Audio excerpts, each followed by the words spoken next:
Hello, everyone, and good afternoon from FAO headquarters in Rome. Let me offer you a warm welcome to this joint FAO-WOAH webinar, providing an update on the latest initiatives for avian influenza prevention and control. It's great to have so many connected today to learn more about this critically important subject. My name is Nick Lyons. I'm an Animal Health Officer here at FAO, and I'll be moderating today's webinar. So this is the second webinar of a two-part series, with the first webinar providing an overview of the global and regional HPAI situation, and we'll provide a link to that first webinar in the chat should you wish to go back and view it. So before we get started, let me remind you about a few housekeeping rules. Please note that today's webinar is going to be recorded, and we'll be sharing the recording with all the participants by email afterwards. If you have any questions during the session, please write them in the Q&A box. And then at the end of the presentations, we'll take some time at the end to answer as many questions as possible with the panelists. And of course, feel free to use the general comments box for, feel free to make general comments in the other chat box. So now I'm going to hand over to Tanawat Jensen, who's the Assistant Director General and Chief Veterinarian at FAO, for some opening remarks. Over to you, Tanawat. Thank you. Thank you very much, Nick, for introduction, and also just would like to appreciate a great collaboration between FAO Food and Agriculture Organization of the United Nations and also WOAH World Organization for Animal Health. And I see Deputy Director General of WOAH, Dr. Sumari, is here, and also with others expert from OFFLU as well. It is my great pleasure to welcome you here at the second GFTAT webinar on avian influenza, which actually today we focus on the latest initiative for prevention and control. As all of you know very well, that avian influenza remain one of the most complex, impactful, and consequential transboundary animal disease in our time. Over the past decades, the disease continues spreading everywhere. And despite the decades of the global effort, the virus itself also continue to evolve, testing our science, our systems, and also our collective efforts. In recent years, we have witnessed an unprecedented shift of the disease itself, of the virus itself. We have seen avian influenza has expanded into new regions, including South America or Latin America, North America, and even in Antarctica. At the same time, we have seen it is affecting a growing numbers of wild birds and mammalian species, with new virus strains continuing to emerge everywhere. And these reasons and this season alone, detections in wild birds in Europe and others regions have increased 4 times across nearly 30 countries in Europe. And also in the recent detections of H5N1 antibodies in milk, in dairy cows, in Netherlands. It also reminds us that this virus is moving into new hosts and new interface and areas we did not traditionally consider at risk. The message is clear. Avian influenza is no longer a poultry disease. This confirms an important message. This is a multi-host, multi-sectors challenge with serious implication in animal health, wildlife, biodiversity, public health, livelihoods, and global health securities and food securities.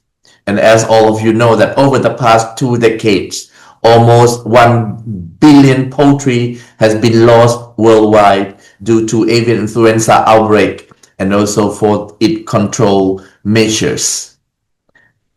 Behind these numbers about loss, about economic impact, are devastated livelihoods of farmers, producers, disrupted agri-food system, poultry productions, and growing risk at animal-human environmental interface. And I think we know very well that no single sectors, no single countries, or even though no single organization can address this issue alone. We need partnership, we need collaboration, and we need stronger and stronger partnership and collaboration and action at all levels. This is why in March 2025 last year, FAO and WOAH launched the global strategies for the prevention and control of highly pathogenic avian influenza under the GFTAT framework. And these strategies provide a clear global directions while remaining adaptable to regional and national realities. And progress depends on, as I mentioned earlier, depend on strong partnerships, working together through a One Health approach to strengthen surveillance, early warning system, improve biodiversity, and enhance preparedness and response is critical.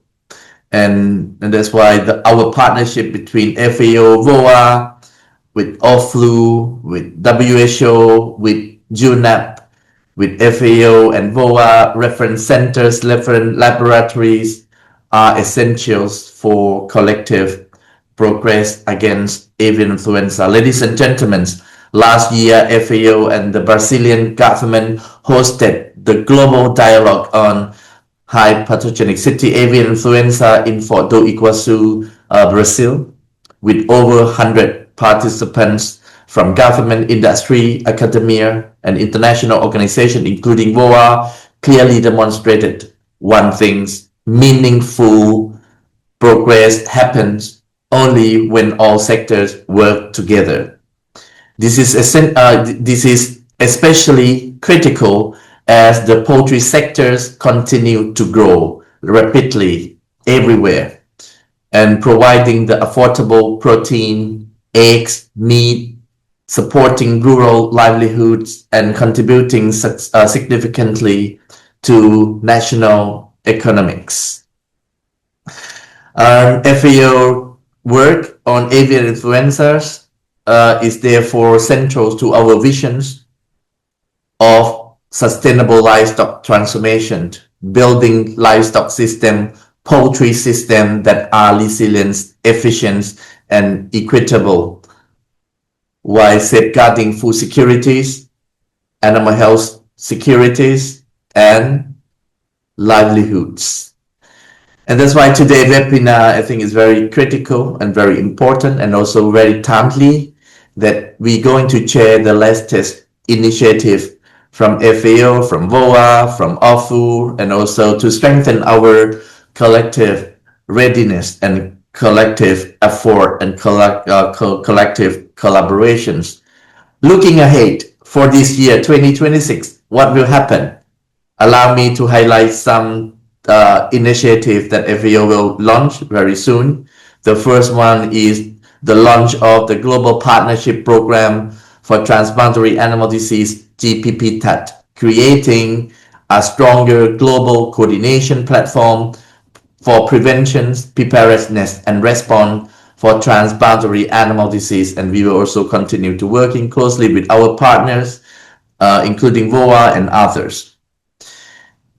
And this year, in September, as some of you know, that in April, 7th of April, the government of France will host the One Health Leader Summit.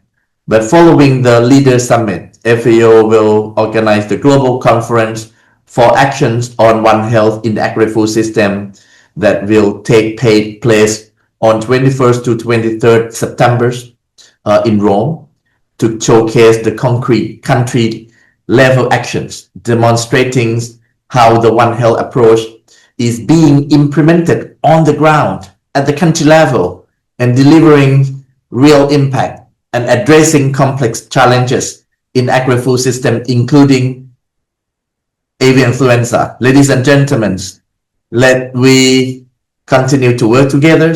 And actually, I just would like to inform you that during the recent GFTAT management meeting or management committee meeting last month, actually, Dr. Sumare and I myself and other colleagues, FAO and WOAH agree that it's a time that we need to change. It's a time that we need to review, refresh, rebuild, and reform to make sure that we can improve our collaboration, to make sure that we can make more impact to our countries, members, and also working better together in supporting our countries and our members.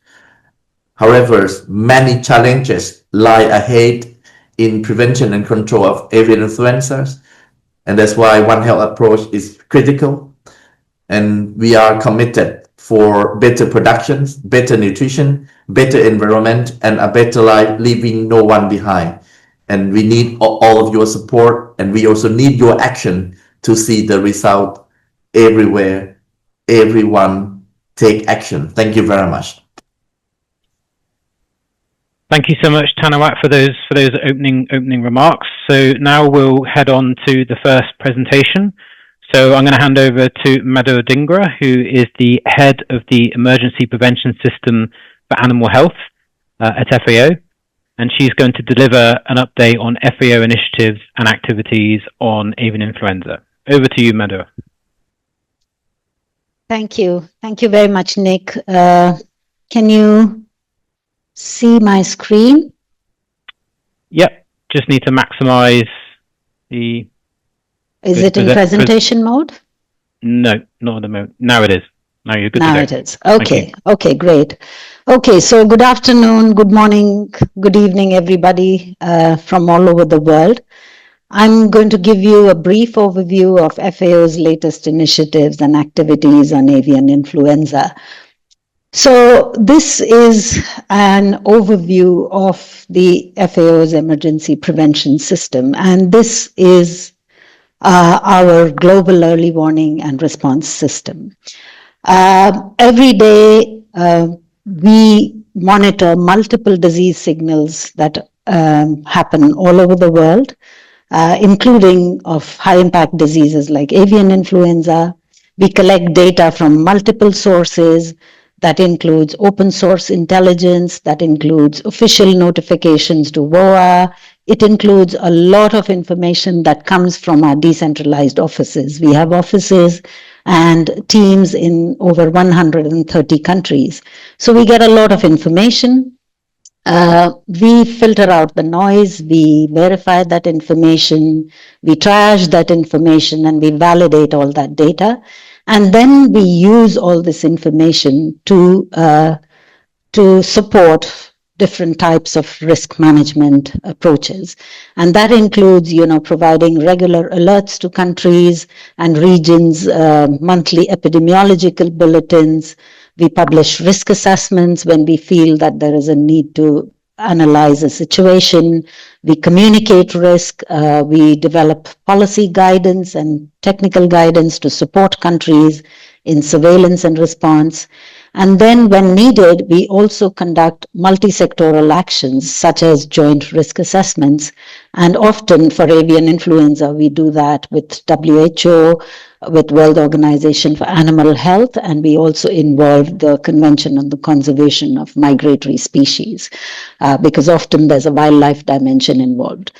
We also shared this data on the joint FAO-WHO WOAH Global Early Warning System, which is called as GLUES Plus, and often we undertake risk assessments in a confidential way, and then we publish joint recommendations to manage that risk. So basically, this global early warning and response system is our global radar.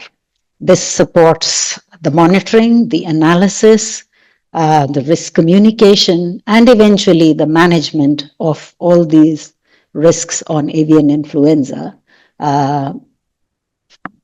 collaborating with different partners.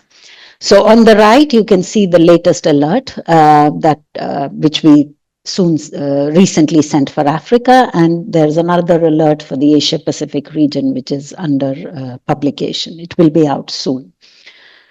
Now, one of the latest things that we've done is that we have produced a new avian influenza dashboard. And this interactive dashboard will allow users to easily explore when and where avian influenza outbreaks have occurred. They can analyze seasonal patterns, look at what the species have been affected, and monitor potential public health risk in near real time. So this dashboard is powered by Empresi public event data, and this is automatically refreshed every 2 hours, ensuring that users have access to the most recent public outbreak information.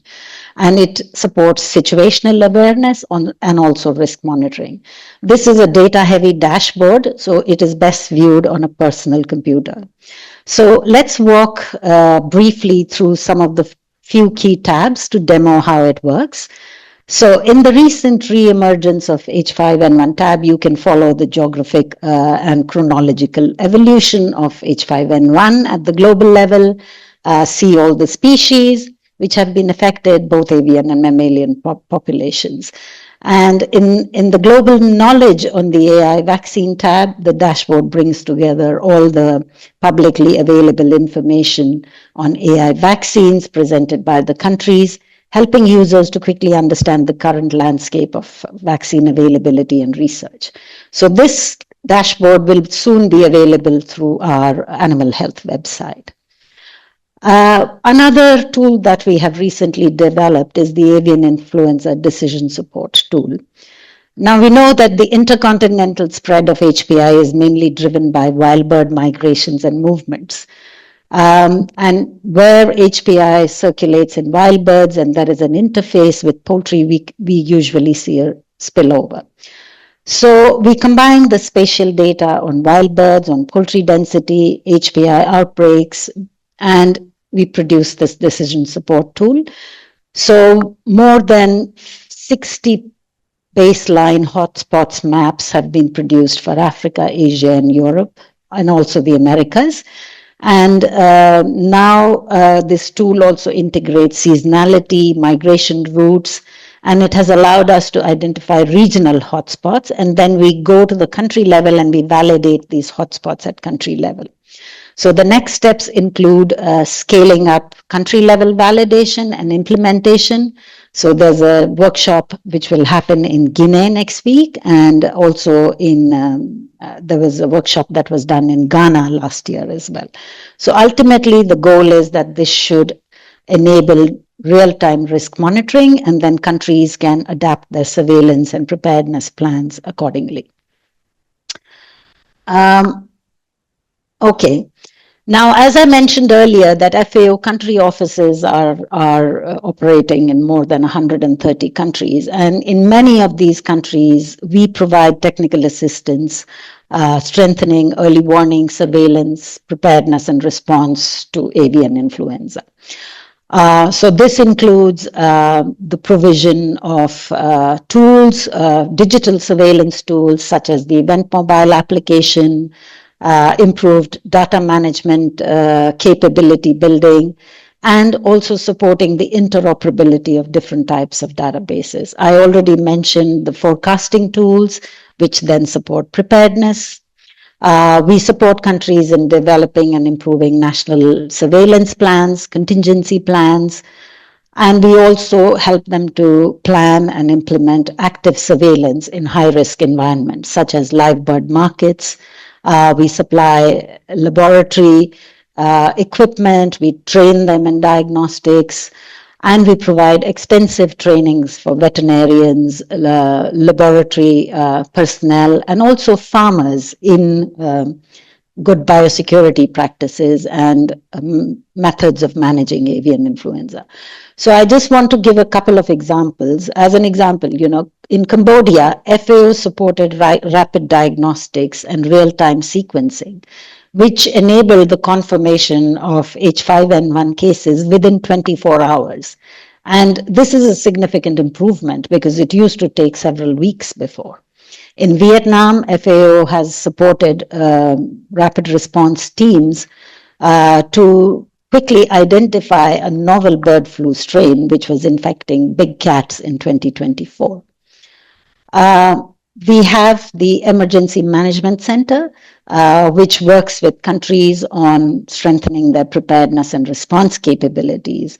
And this is through helping countries to develop and test contingency plans, promoting multi-sectoral coordination. Since 2006, we have deployed 40 rapid response missions to countries to respond to HPAI. And this includes, the provision of emergency stockpiles, which includes PPE, laboratory reagents, and also support for sample shipment for virus characterization. And we also support countries with emergency technical cooperation projects. I want to recently highlight when avian influenza was first introduced into Latin America, FAO supported that region by giving support through the Emergency Technical Cooperation Project. So one of our key areas of work is to be sort of first responders when a country's capacities are overwhelmed. Now, some new things that we are doing is really exploring new approaches in surveillance, applied research and then bringing it to a policy level.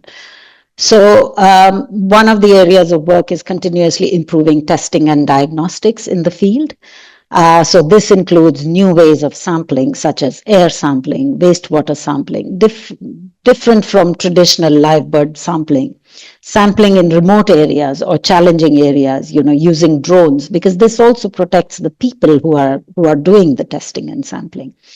And also new ways of testing so that it doesn't need to be done in a lab, but can be done at the point in a fast, safe, and quality controlled way.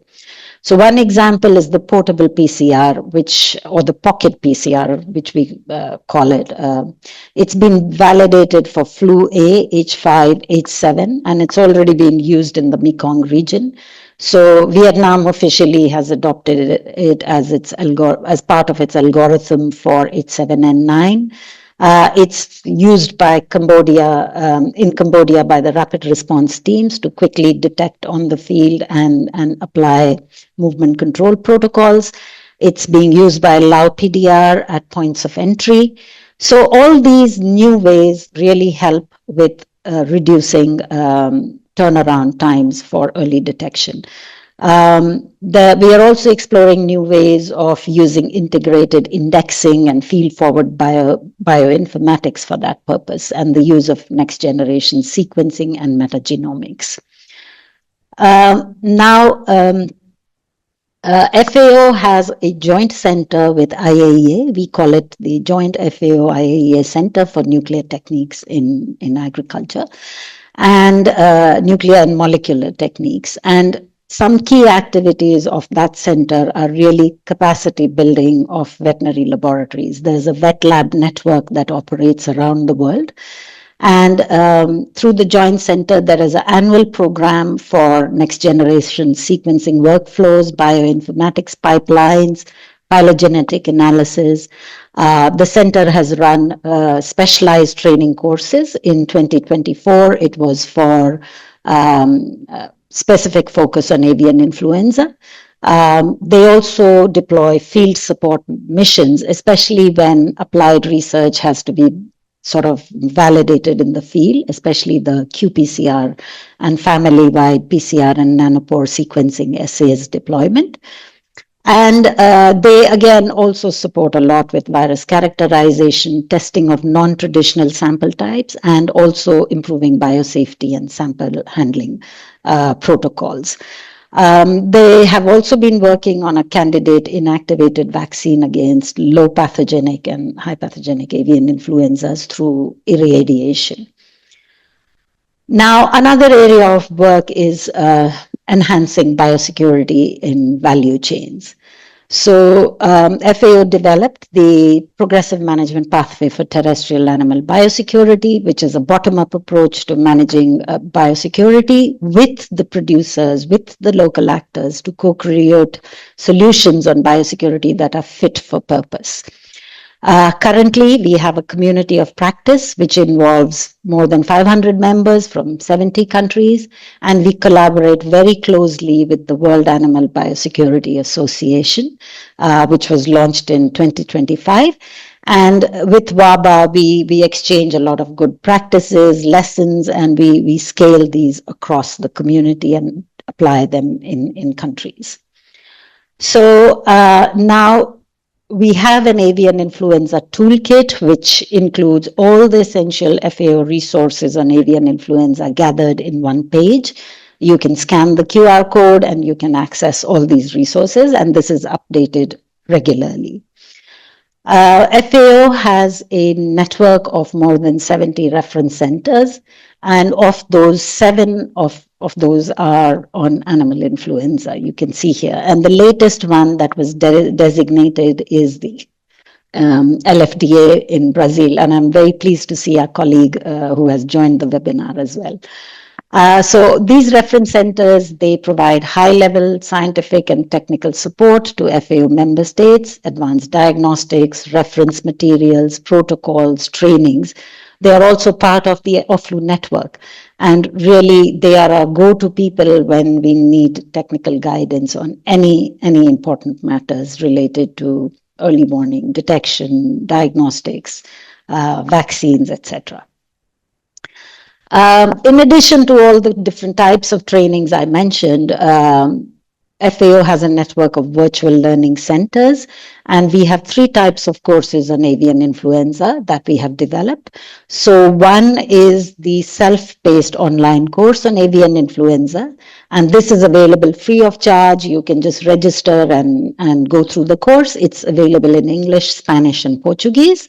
There's an avian influenza stewardship course, and then there's an avian influenza preparedness tutored course, which is available in English, Spanish, French, Russian, Portuguese, Ukrainian, and Arabic.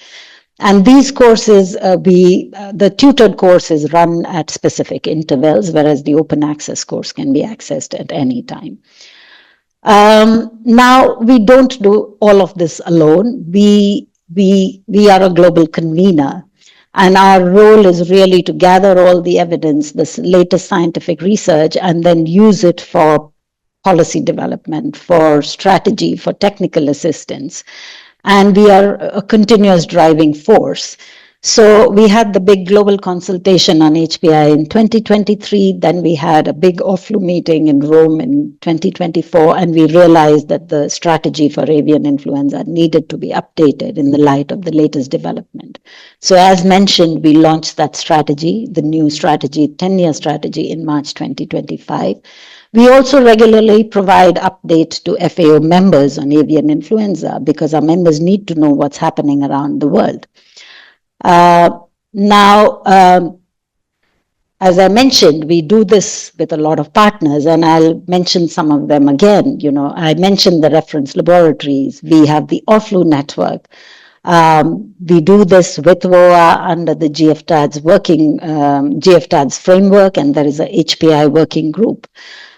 We have regular coordination calls with WHO, FAO, WOAH, and OFFLU, where we exchange information on the evolving risk.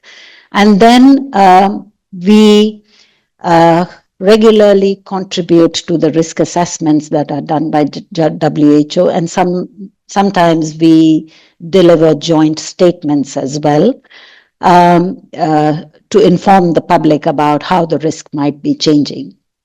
Currently, we are working on a quadripartite strategic framework to address threats from avian influenza at the animal-human environment interface.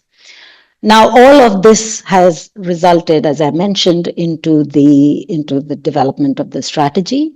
I won't dwell too much on this because there will be a specific session. The main goal of the strategy is to prevent HPAI epidemics, panzootics, and negative impacts on biodiversity through multi-sectoral action. So it's a One Health strategy.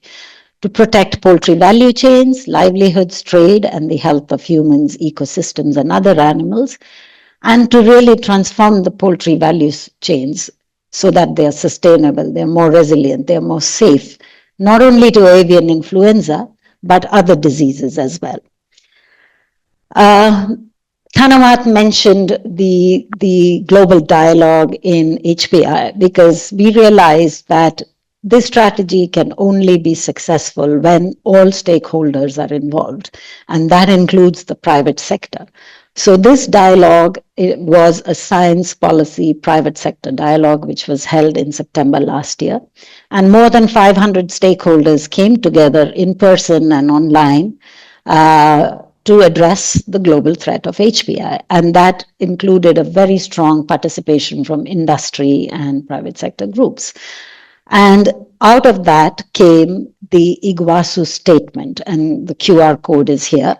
So this statement is a commitment that the different stakeholders made to take action to address the urgency of the HPI challenge. So the strategy has to be converted into action. So this is really about what the different stakeholder groups are going to do. Shortly, the recommendations will soon be out. And again, there is a very strong focus in the recommendations on stronger early detection systems, rapid response, the use of vaccination, the different approaches to biosecurity management. And again, promoting solidarity, the different actions that need to be taken by the different groups. So this is an interactive story of avian influenza that FAO has developed as part of its advocacy efforts. You can scan it on the QR code. And with that, I end my presentation. And again, it's a huge collaborative effort. And thank you to all for being here with us today. Back to you. Thanks so much, Madhur, for that. So please continue to put your questions. We've already had a lot of questions that have come in the Q&A box. Please continue to put those questions in, and we should hopefully have time to answer those later. So now I'm going to hand over to the next speaker. So we have Dr. Gunalan Pavad, who is a Senior Scientific Coordinator for Avian Influenza based at WOAH headquarters. And he also serves as the Secretariat for OFFLU. So Gunalan, over to you. Thank you, Nick.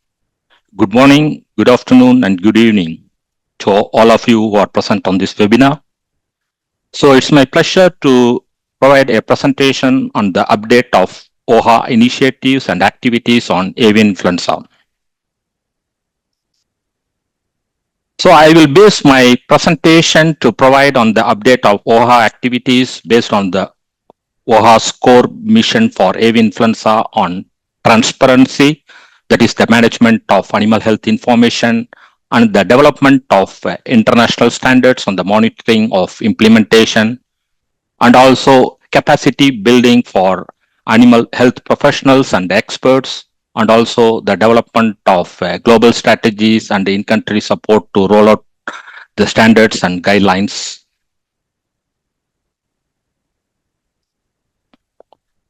Coming on to the transparency of avian influenza situation, WOAH collect official avian influenza outbreak information from all members and make it publicly available through World Animal Health Information System, in short it is called WOAHs.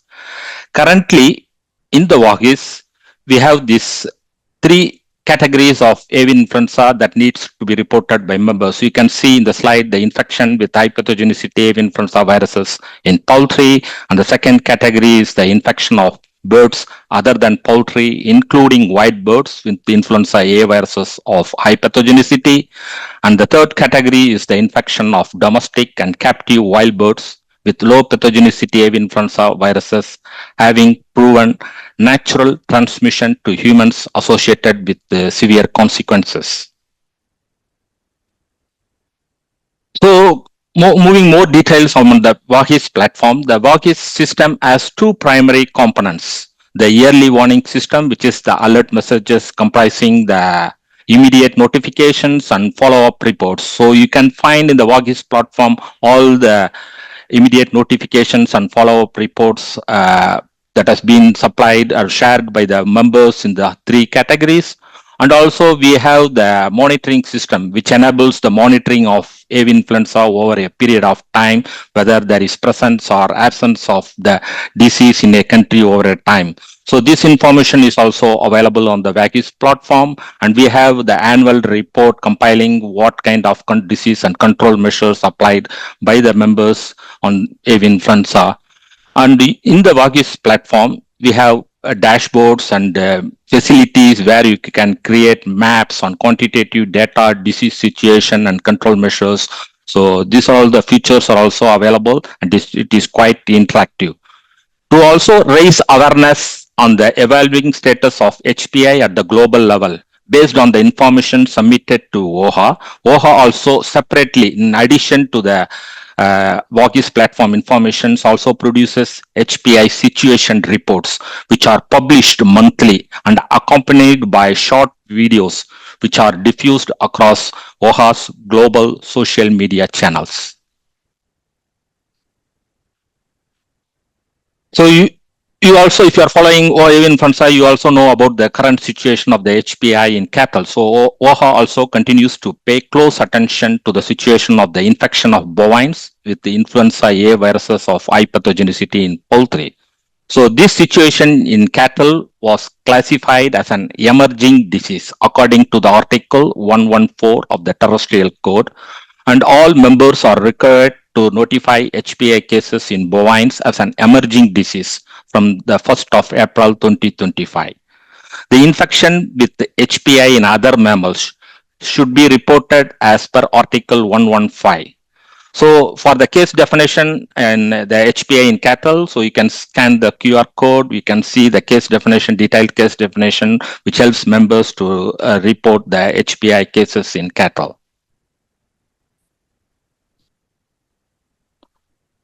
So with regard, coming on to the second focus of WOAH's mission is on the capacity building. So WOAH has more than 300 reference centers for various animal diseases, and also for including avian influenza, we have more than 15 animal diseases reference labs and also collaborating centers. So we are connecting these reference centers with the candidate labs to build capacity. So through this laboratory training program, we have several projects you can see in the slides for avian influenza that has already been completed, and some are already ongoing.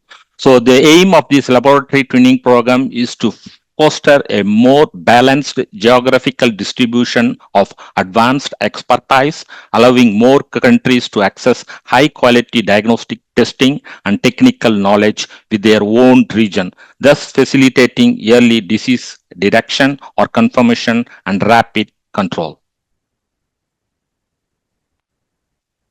So WOAH develops and publishes international animal health standards, which countries commit to adopt into their national legislation. The WOAH terrestrial code standards are used by veterinary services to set up measures for the early detection, reporting, and control of pathogenic agents, including zoonotic agents, and preventing their spread. Implementation of the recommendations in the terrestrial code protects animal health and welfare and ensures the safety of international trade in animals and animal products. So here you can see the terrestrial code. We have several chapters with regard to this in relation to the avian influenza. So the chapter 10.4 is exclusively on HPI avian influenza, and also we have some horizontal chapters that is also related to that can be applied for avian influenza. We have the chapters 1.4 on animal health surveillance. We have the chapter 4.18 on vaccinations, and we have chapters on zoning and compartmentalization, application of compartmentalization, and official control programs. So the next international standards is about the terrestrial manual, which provides the standardized approach to the diagnosis of the diseases listed in the terrestrial code to contribute to the improvement of animal health worldwide and to facilitate health certification for trade in animals and animal products.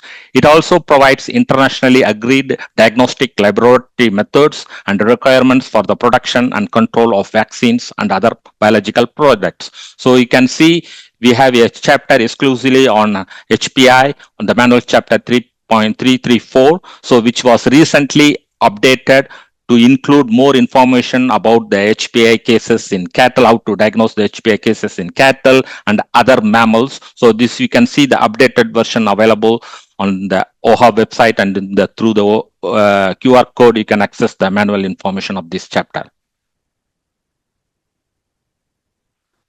So we have several codes, international terrestrial code and the terrestrial manuals, and we have the disease specific chapters, and also we have horizontal chapters. So when members are going to use as standards for the application of the avian influenza, they have to consider in a holistic approach to have the codes disease specific chapters, and also the manual chapters, and also the horizontal chapters, and also include the member country context. So now moving on to the global initiatives. So avian influenza discussion in the OHA general session. So you already heard about the release of the global strategy for HPI, and also working with the global partners and the OFFLU network. So we have an exclusive presentation of OFFLU network activities following me. So you will hear more about that. So as I told you, in recent years, HPI and vaccination has been at the high focus of Animal Health Forum at the OHA General Session. So in 2023, OHA hosted its first Animal Health Forum, fully dedicated to the avian influenza disease.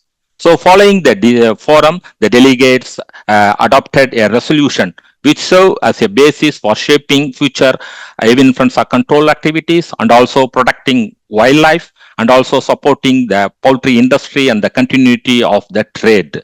So you can see the information of the resolution adopted and the full report of the Animal Health Forum policy to action, the case of avian influenza reflections for change, published on the OHA website.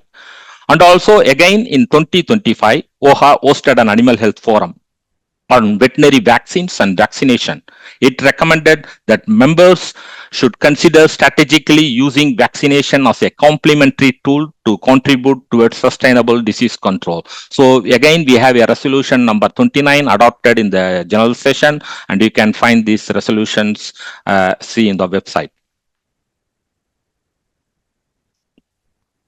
Now we move on about the global HPAI strategy.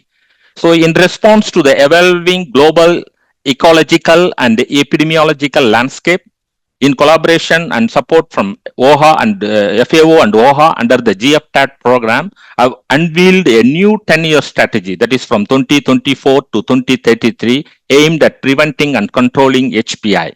This new global strategy replaces the previous strategy established in 2008 and is set to guide efforts to mitigate the impact of the disease over the next decade.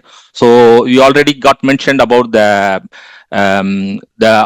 full strategy was released to the public in February 2025, followed in March 2025. We have a global webinar to present the strategy contents and encourage stakeholder engagement.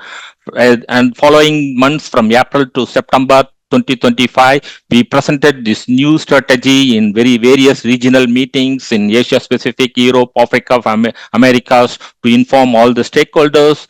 And from the following months in September to December, as we mentioned earlier, FAO and OHA, they formed under the GFTAT, formed an HPI working group. So this working group will support, advocate and monitor for the implementation of the strategy. So this is, you can see the full theory of change with regard to the global HPAI strategy. So all the contents are available. The full strategy is available on the website. As mentioned, the objectives of the strategy focus on prevent, protect and transform. Prevent is focused on strengthening systems and capacities to ensure timely detection and information sharing to inform risk assessment and risk management decisions. Protect emphasize actions to protect poultry from HPI infection through strengthening the use of effective tools such as biosecurity, vaccination, zoning, and compartmentalization. Transform reflects a broader vision to ensure viable, safe poultry production that meets future market and animal welfare demands and is resilient to disease threats and a changing climate. So you can see here in the picture, each objective is accompanied by the sphere of influence and will require actions and commitments from multiple partners and stakeholders. So for each objective and outputs are also described that are activities that govern the sphere of control under the governance of the strategy.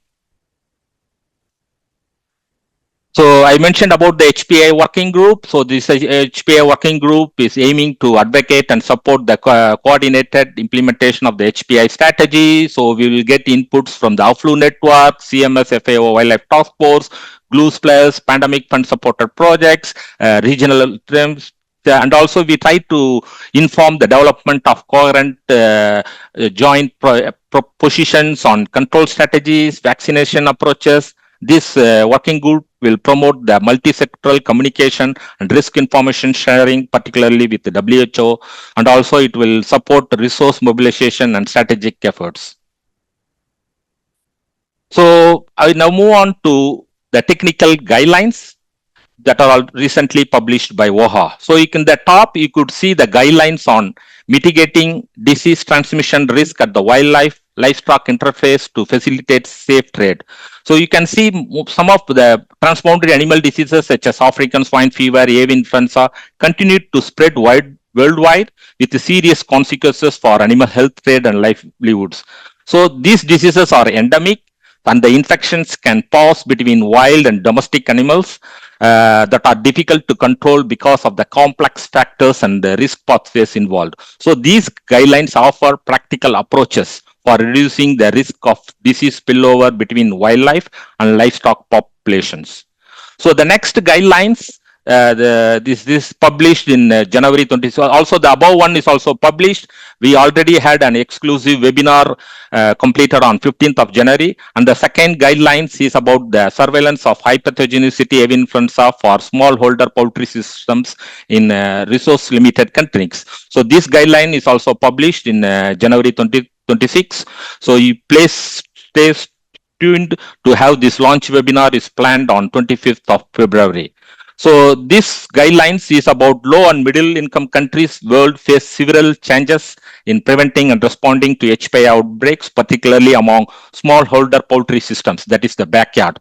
So in the 90th WOAH General Session, following the Animal Health Forum and Technical Item Resolution that was adopted, there was one recommendation to support poultry keepers, particularly smallholders, in implementing the correct usage of disease preventive and control tools. So in line with this request, this guidelines was developed and published now. And also, I want to update you with regard to the upcoming guidelines that are quite important with regard to the HPAI. So we have a guidelines for the implementation of HPAI surveillance in vaccinated populations. So you know that there are a lot of informations or members are seeking to have a surveillance implementation for an HPAI vaccinated populations. So there are a lot of informations available here and there, and the code provides a high level information. So we want to provide a detailed guidelines that could be useful for the scientific community and also the members for the implementation of the HPAI surveillance in vaccinated populations. So this is in progress. We will be working the whole day here to have these guidelines published. And also, we are working on the guidelines on point of care test. Somebody mentioned in the chat like what to for a field rapid test. So we are also working how to have these guidelines on point of care test for field application for HPAI. This is an ongoing project. And also we are working on guidelines for compensation mechanisms to support surveillance and disease control strategies. So this is also the compensation mechanisms also is one of the highly wanted topic by the members to have some guidelines. So we'll be working on this one. So working with the global partners and communications. So for the One Health approach to avian influenza, WOAH collaborates with the FAO, WHO and UNEP through quadripartite framework. And also WOAH also collaborates with the STAR IDAS, which is an international research consortium on animal health. So through STAR IDAS workshops, we have conducted expert groups workshops to develop research roadmaps and extensive research conducted regarding the management of the outbreaks in mammals. And WOAH also regularly releases communications, video statements and updated policy statements on avian influenza. You can all available on the WOAH website. So here you can see the recent topics that was published recently on avian influenza policy statements, avian influenza vaccinations on cattle, on the impact of HPI in worldwide, and also about the wildlife threat as the avian influenza reaches Antarctica. And this is my last slide. Just to conclude my presentation, having listened to various initiatives and activities of WOAH, so what can you offer to WOAH? So we can see, I mentioned about the transparency in animal situation. So we, as a member and as a stakeholders, we look forward to have the animal information sharing mainly on the avian influenza shared with WOAH. And also I mentioned about the WOAH international standards and guidelines. We look forward for you to implement the standards.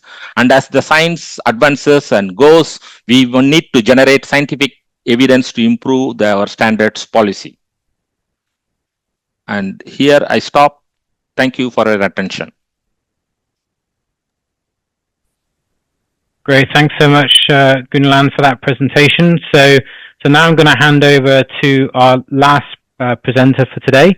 So dialing in from Argentina, we have Dr. Marcela Uhart, who is the chair of OFFLU and a member of the WOAH working group on wildlife. She's also the director of the Latin America program at the School of Veterinary Medicine at UC Davis. Over to you, Marcela. Thank you very much, Nick, and thanks everyone for joining from around the world. It's a great pleasure to be with you today. So I'm just going to walk you briefly through OFFLU and OFFLU activities related to the strategy. So I'll mention mostly what we do and specifically how our activities are aligned. So I'll highlight only a few components of the OFFLU initiative. So if you're wondering what OFFLU is, it was mentioned several times today, but this is a joint expertise network of experts and reference labs from around the world, and it was launched jointly by FAO and WOAH in 2015. And the main goal of this network is to support global efforts to prevent, detect, and control animal influenza. So the way we do this is through that network of reference labs, but also by individual scientists, experts that work through what we call technical activities, focusing on various topics. And these are the 6 technical activities that we have to provide guidance and expert advice. And then we also have 2 projects that I'll mention, 2 special initiatives, and I'll go into detail in both of them as they align with the strategy. So one of those is the WHO Vaccine Composition Meeting, or VCM. And this is a meeting that is held twice a year, both in February and September. And what it does is assesses and provides recommendations for candidate vaccine viruses. Especially what we contribute is the portion about zoonotic influenzas, so that we can help with pandemic preparedness. And this effort is global, and it involves the WHO collaborating centers, the Global Influenza Surveillance and Response System, H5 reference labs, and OFFLU, especially on the zoonotic component. So this is a massive effort led by Dr. Francesco Bonfante, and it includes several steps. So we gather information on the epidemiological situation of circulating avian and swine influenzas worldwide. We watch if there's changing in risk or shifts that might be suggestive of something changing. Then there's a very comprehensive genomic analysis of these circulating avian influenza viruses to see if there are changes in the genome that might differentiate it too much from the candidate vaccine viruses that are existing. And then there's a group of harmonized OFFLU contributing labs that have their reagents and compare the genomics properties of these viruses to make sure that we're still aligned, or that there's sufficient recognition from the antigens that and the new viruses versus what are in the existing candidate vaccine strains. So OFFLU is very well positioned to provide this because we can collate all of this genomic, antigenic, contextual analyses, and all of this is presented by the WHO.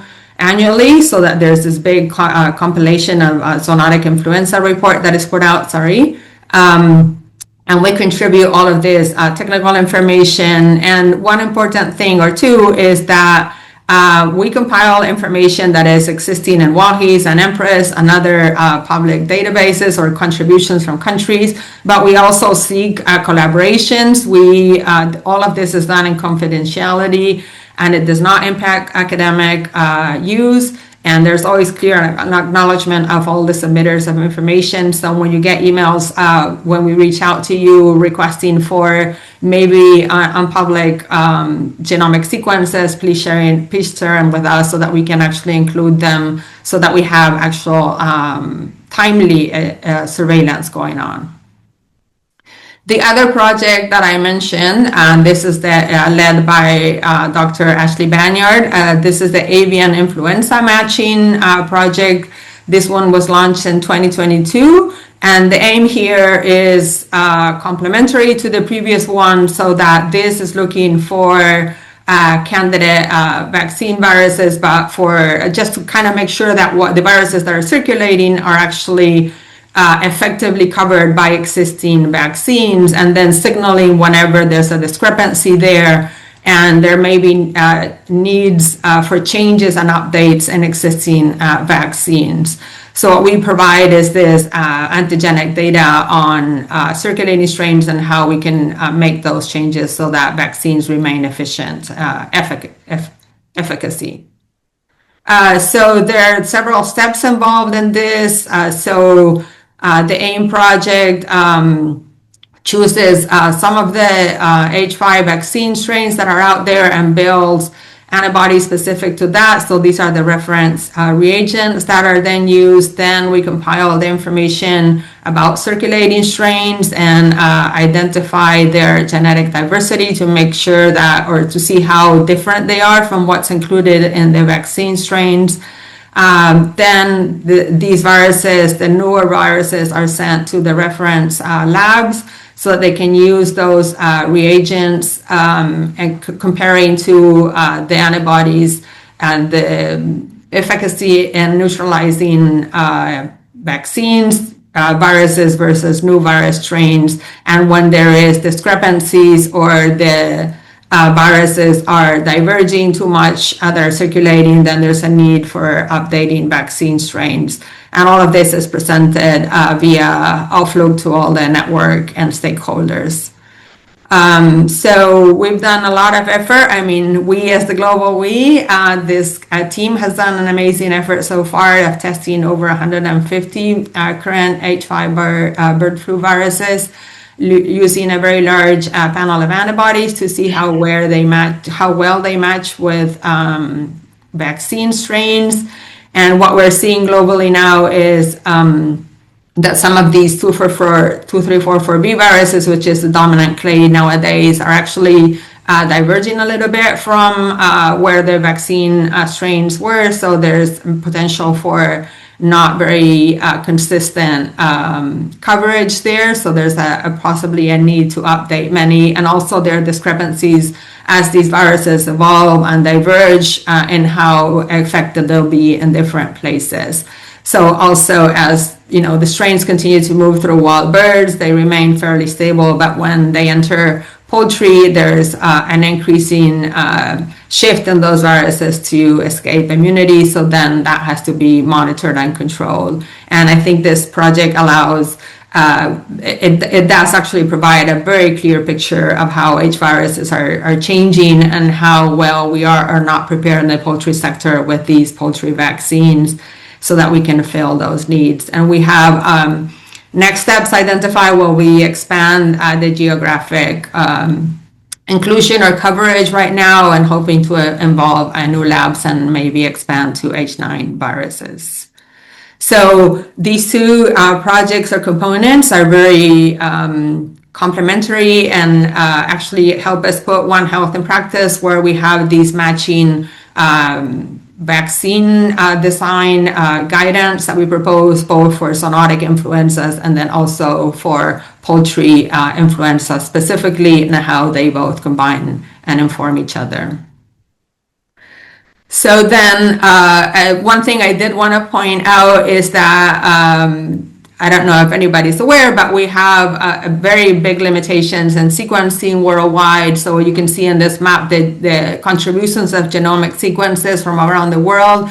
And you can see there are large inconsistencies geographically. So we make a call for higher input into this and more effort, and also in providing more information from wild birds, wild mammals, and farm mammals, which is gaps that we consistently have, and that make these two initiatives weaker, and especially in the forecasting capacity that we can provide, and also the risk assessments. So as I mentioned, also some of the OFFLU activities are critical for the strategy. One of these is the OFFLU wildlife activity, and this one compiles technical information on avian influenza viruses in wildlife. And the idea is that we can not only track the strains as they evolve in wildlife, but also focus on guidance on protecting wildlife health per se. So we released a few statements over the past few years focusing on the novel expansion of the virus in wild species in South America and then reaching Antarctica. And importantly, we have statement 3 that is near completion. It'll be out very soon, which is actually encompasses all information on the global spread, specifically of 234.4b viruses from the onset 2022 to the end of 2024. And spoiler alert, some of the main findings from this statement that is to be released soon are that there are seasonal waves in North America, Europe, parts of Asia, where we have information to provide this, to analyze this, different in waterfowl from seabirds because of the breeding seasons. We've seen that spillover in mammals is usually linked to higher wild bird activity in that area. We have acknowledged and compiled information on severe mortality in waterfowl, seabirds, raptors, and pinnipeds. But we also noticed that we have gaps in information because there's uneven surveillance effort, and also the strategies that are used for surveillance, which are mostly focused on dead birds, and then also a limited use of genomics and serology. So all of this provides an unclear or not a fully covered situational awareness, so that we need more input from all of the stakeholders. The OFFLU avian activity is obviously super important for the strategy, and some of the routine activities of actions or activities of this group are to support the national reference labs through proficiency testing programs, but also working specifically with the WHO antiviral and sequencing groups and harmonization of diagnostics and sequencing. But the one project I wanted to highlight that is conducted closely in association with the OFFLU avian activity is the H5 Global Genotyping Project, or GGFLU.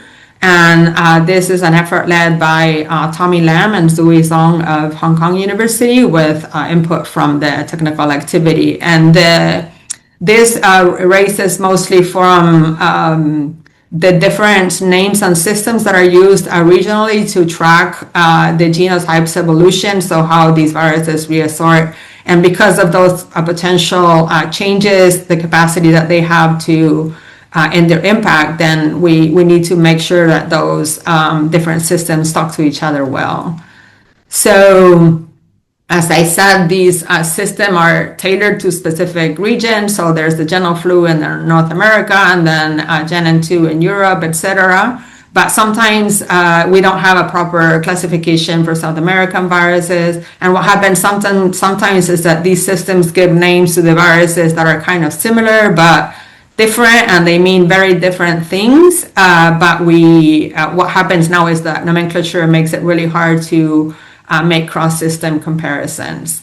So this GGFLU project then provides this harmonized global framework so that it links actually the systems. It does not replace them. It just makes them, it just finds a way that they can speak to each other so that the genotypes and lineages, etc., that are moving around the world mean the same thing everywhere.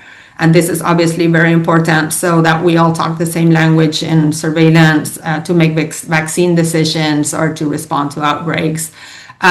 So some of the key ways that this is done is through is a specific naming structure by evolutionary structure, not by where they are or what host. And then some dynamic aliasing to simplify this communication. And you can actually do that on your own through their online tool at this website, and this will be available later on with the presentations as well. So just check ggflu.org. And then another hugely relevant activity that is directly linked to the strategy is the applied epidemiology activity. And this one focuses mostly on providing guidance on risk assessment and risk management. And one of the most recent outputs from this group are the guidelines for high pathogenicity avian influenza risk mitigation in cattle. So the case study for this was the dairy cattle outbreaks in the US. So this massive effort combined information to assess different key risk pathways, but it provided a systematic literature review, compile all that information, and then propose some intervention strategies proportionate to the identified risk. So some of the questions in the chat were about this. I highly encourage you to visit this document, which is available on the OFFLU website. And some of the key findings of this effort were, the different evidence that there is about how the virus is introduced to cattle. So, wild birds are often implicated, but sometimes there are intermediary hosts that are also possible. And then what to do about it. So, that early detection is obviously critical, because once spillover occurs, it is very difficult, or preventing it is really complicated, of course. And then that to consider, avian influenza as a differential diagnosis if you have an unexplained drop in milk yield. And then for within farm spread, the transmission routes are most likely the milking equipment, but then there's also respiratory potential for spread. So just being aware of these different pathways, and then the recommendations of isolating the clinical cases, and then of course milking the affected animals last or with different equipment. And then to avoid the between farm spread, that obviously is driven by long distance cattle movement in some cases, and but shared equipment can also contribute to this spread. And the recommendations to restrict movements to avoid contact between farms that otherwise wouldn't be in contact. And then within endemic settings, to be very aware of the need to reduce those viral burdens so that there's less interspecies transmission, and of course a risk of zoonotic transmission as well. And as in most of the things that we undertake, as we review the literature and we work with the most qualified scientists, we still identify many critical gaps. So these are very important for us to be aware of, and where we need more science to inform this. So we need stronger epidemiological data that can allow us to estimate how the virus, how infectious the virus is in cattle, how long the animals shed virus, for example, and how quickly the outbreaks grow and expand. We need more information on some of the key parameters of how this behaves in cattle, which is what I just explained.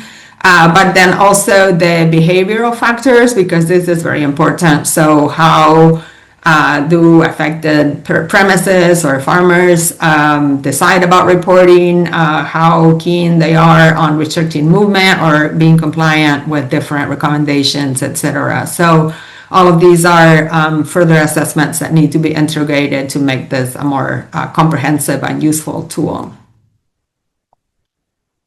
So I went back really fast. So this is a short summary of all the key components about how OFFLU really is informing as part of this working group that Gunyalan mentioned for the GFTAD effort on avian influenza. So how we provide this global technical scientific backbone for animal influenza control and especially for surveillance and to be prepared for pandemic potential or events.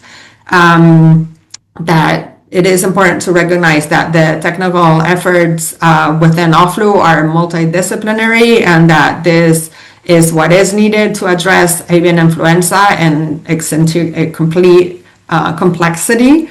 And then that our mission is here to help, especially with this within the strategy and the GFTADs for early warning vaccine strategy information, and then help with One Health preparedness.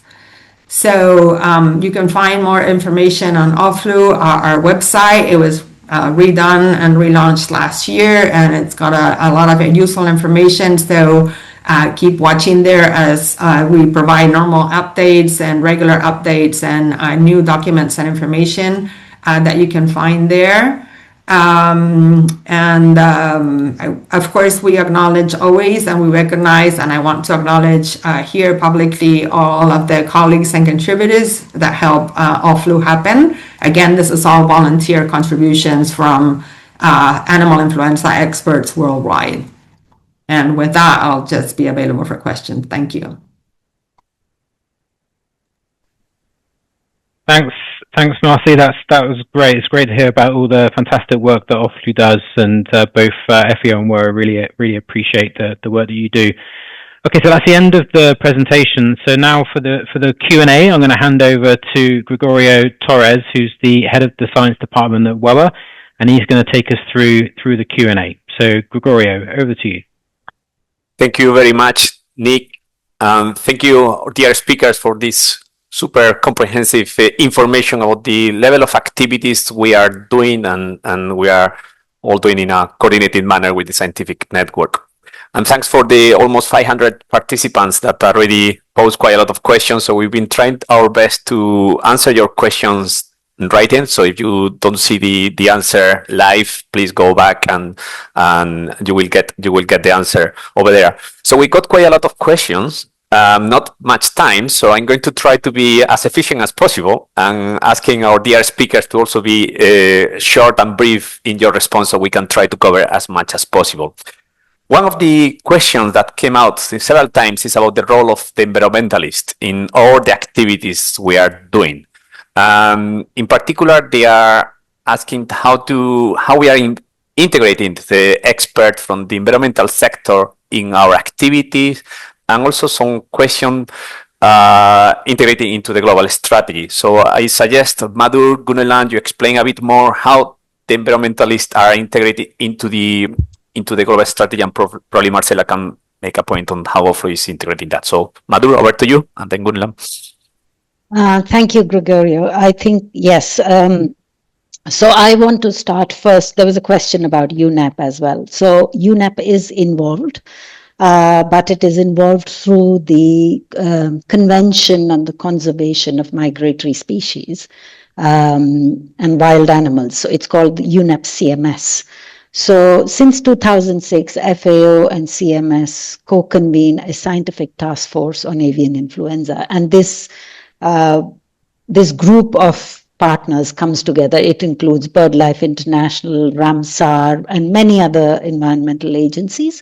They come together whenever there is need to produce guidance for managing these animal, wildlife, human interface issues. And the last guidance was published in 2023. We also hold, regular series of webinars where we guide countries on managing these risks, especially at these critical interfaces where conservation and biodiversity efforts intersect.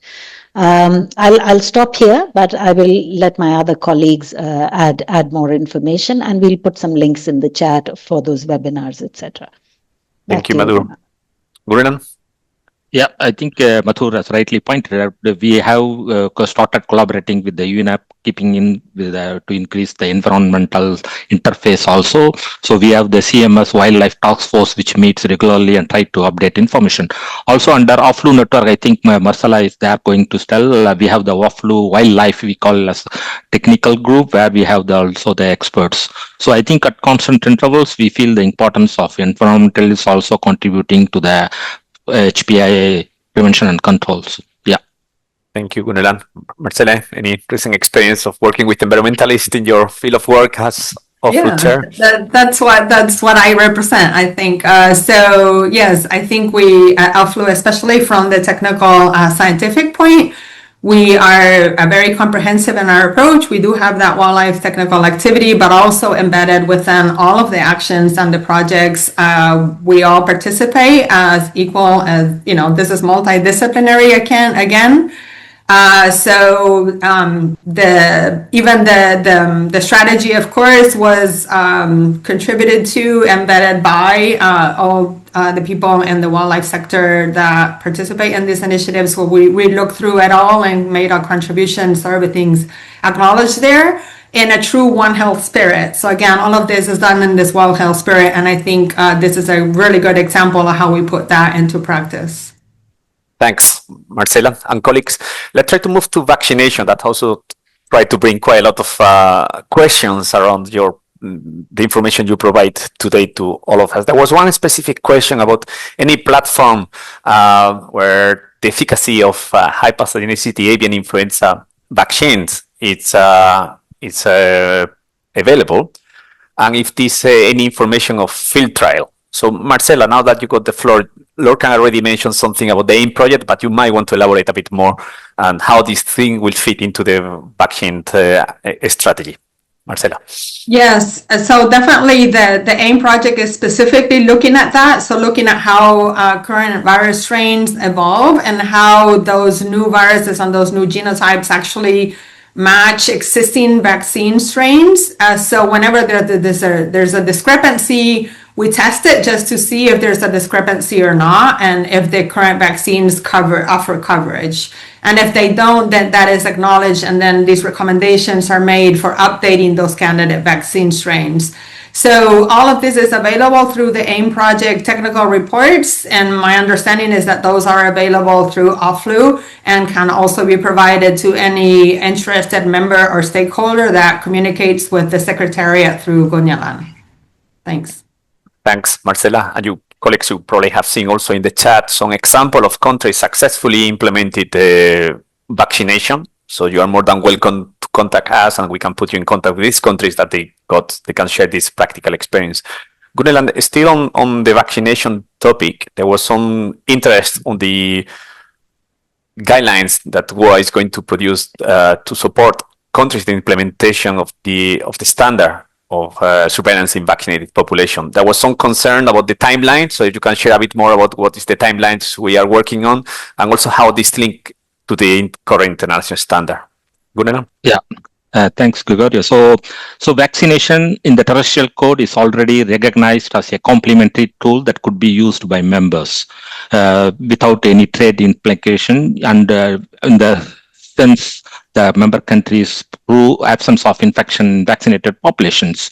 So to further elaborate this requirement, WOAH, there are a lot of requests from in various forums, general sessions that WOAH should embark on this to provide a detailed guidelines. So that is the initiative we are trying to develop a guidelines, because in the terrestrial code we don't have a detailed information on this one. So our aim is to develop through a consultancy project involving various stakeholders, our partner organizations, and also experts from OFFLU, various resources. So the aim is to work on this project over this period of year in 2006 and get it published in 2026 by the end of 2026. So this guideline will try to provide information on a detailed guidelines how to do the vaccine surveillance in HPAI vaccinated poultry populations. Thanks, Gunelan. Goes without saying that we will do in collaboration with our dear colleagues from FAO and the global scientific community.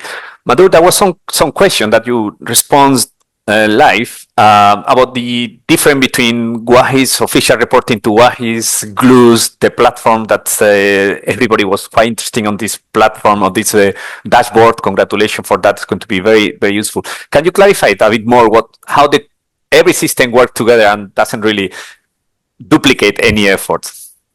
Madhu? Yes, I can. So again, WOAH has official reports of disease outbreaks which are submitted by member countries. So that includes the immediate notifications and then the 6 monthly reports that countries submit.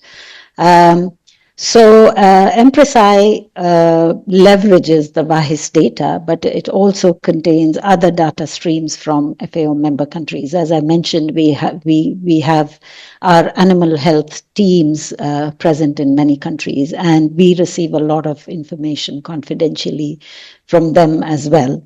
And of course, what you see on the EMPRESI public platform is very much only the confirmed publicly available data. The confidential data is not available on that platform.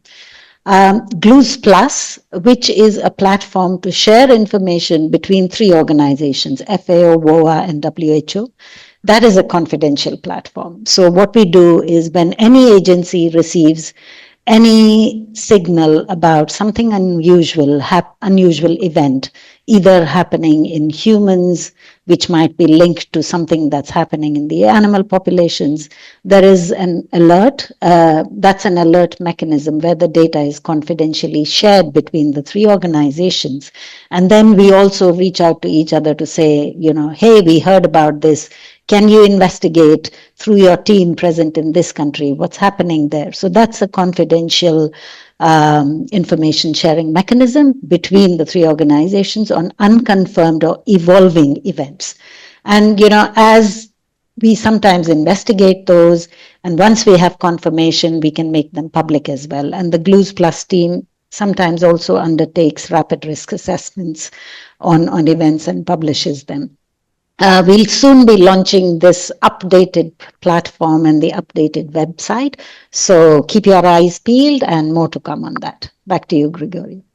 Thanks, Madhu. That's clearly, they complement each other and not duplicating, and we are looking forward to see this platform live, which is going to help everybody to be better prepared and get ready to respond effectively to any risk associated to the chain of epidemiology, like Marcela is already well explained how we are moving in a moving target. We are working in a moving target. We might have time for a couple of questions, so we need to go very quick. It's about communication, awareness. What we are trying to do today is to increase awareness. And there was a question about what kind of awareness, communication, education material are we producing collectively to better support our membership? So Gunelan, I might start with you, and then Madhu, and probably Marcela, you can also explain a bit more how we do communication in OFFLU. Gunelan, what's the communication awareness campaign we do in WOAH? Yeah, so this is a good question in the sense we need to inform the public and stakeholders about what is happening globally on avian influenza, what kind of tools are available for the stakeholders. So from WOAH point of view, we have a good communication through whatever the communications is available, right, starting from a farmers level to the public, to the experts at a farmer level. So we produce videos, some leaflets, how the disease happens and the interface of the animal, public health, also using the One Hub approach, what can be, how the disease can be prevented. So we have several resources being updated and published online through various media channels. Thanks, Madam. Madhu, very quickly. Yeah, I think there are different kinds of communications. So as we mentioned, I gave some examples, alerts, risk assessments, communications that FAO does alone, but does also with partners, the tripartite, quadripartite ones that we do. But I think one of the important things to also mention is the standing group of experts meetings that we organize in the different regions for avian influenza under the GFTADS umbrella. And that's really communicating the latest science to the member countries to help them address the challenges that they are facing on avian influenza for their specific region, their specific context. So that's another way of communication. As I mentioned, we communicate with our member countries because it is very important for them to know what we are doing. The avian influenza dashboard that we are launching is another effort, because you have a lot of data, but how does that data tell a story? How does it address what questions you might be asking? And then again, at the country level, we support countries a lot on digital data management systems that are capable of integrating, analyzing data, and pulling out outputs that can be communicated to policymakers, to the finance ministry. So we're really working a lot on that as well, so that investments can be leveraged. So different types of communication efforts are ongoing. Thank you very and much. This is a communication effort as well, what we are doing today. Indeed. Marcela, if you got 20 seconds to say how the fantastic website that we got now in OFFLU. Yes. So as I mentioned, the OFFLU website is brand new. It should be easier to find information there. We post news. The new news for the last 6 months is posted, and as you enter the website, so you can find it there. But we also post any statement or any guidance document very clearly. We also we're coordinate with our partner organizations, WOAH and FAO, to make these publicly available through social media so that you're aware of these events coming. And then I want to mention 2 things that we're attempting now also is to put out immediate releases when there's something novel, so that we want you to be alert really right away from a scientific perspective only. And then also that any scientific products are now also uploaded into Zenodo, so that they have a DOI, so that it's referenceable materials in the scientific literature. Fantastic. Thank you very much, Marcela. Unfortunately, we are running out of time. I know there is many commitments around the world, and we can finish this webinar without even invited our Deputy Director General from WOAH, Dr. Baba Sumare, to offer some closing remark. And so the floor is yours, Dr. Sumare.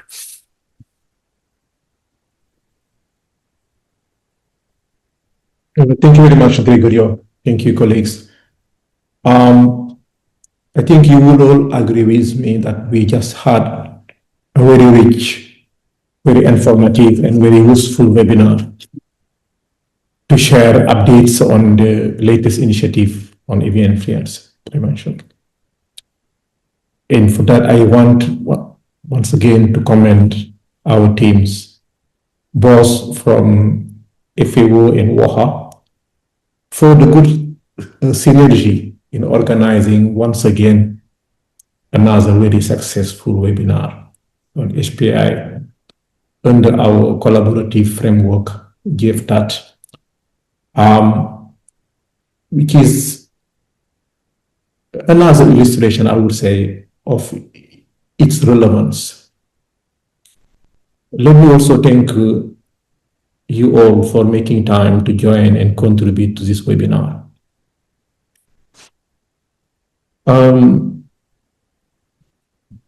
At WOAH, one of our priorities is to enhance global coordination for prevention, early detection, and rapid response to disease threats.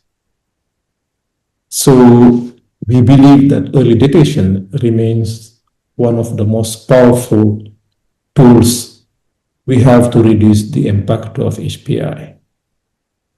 This is why we continue encouraging our members to officially notify disease occurrence in animals to WAHs, in which facilitate indeed transparency and response, as was highlighted by the colleagues earlier. We also, as you know, develop and continue updating science-based standards, guidelines, and tools to support our members. We also create animal health forums on avian influenza and dialogue space to foster collaboration and to enhance synergies across sectors. We remain, as WOAH, committed to working with all stakeholders to implement the newly released HPAI Global Strategy to protect animals, humans, and environment health. Therefore, we urge government, industries, players, and relevant stakeholders to adopt this strategy and to actively collaborate in its implementation. I would like to quote ADG Tanawat in his opening remark, emphasizing that progress depends on effective partnership and collaboration. We really wanted to agree strongly on that. And our presentation on the OFFLU and the great thing we are achieving under this collaborative platform is another good example of our synergies in the areas of HPAI as voilà. So together indeed and through complementary responsibilities and coordinated actions, we can mitigate the impact of HPAI. So once again, I wanted to thank you all for your input, for the quality of this webinar, and for its usefulness. Thank you very much. Thank you. Bye-bye. Thank you to you and to Dr. Tanawat for the continuous support of the technical teams that allow us to progress in the direction we all need. And thank you very much for more than 500 people that have been connected today with us. I think it has been a very successful webinar. You can see in the chat people asking for more of this type of informative webinars. So definitely we will try to do. And I cannot close this webinar without thanking also the technical teams behind the scene, that there is always quite a lot of people working to try to make this as informative, as effective as possible. So with that, I thank you very much for your attention, and I wish you all an excellent day. Goodbye for now.